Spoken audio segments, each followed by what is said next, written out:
Most truck accidents cause serious injuries because of the weight of the truck and the resulting force at impact.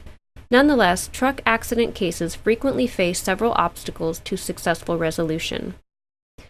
Insurers often use their better and tougher adjusters in truck accidents, and those adjusters can take a hard line during settlement negotiations.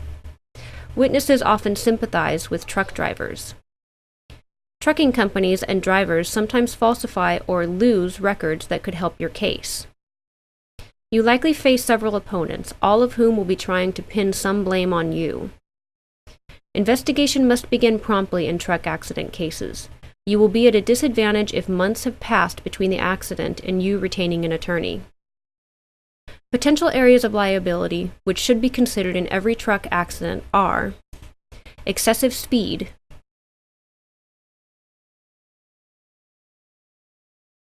violation of safety regulations, defective equipment, visibility,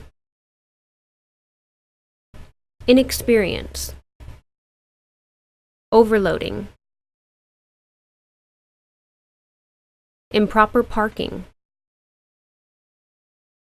unsafe turn. If you want help analyzing your truck accident, please fill out the case evaluation form on this website.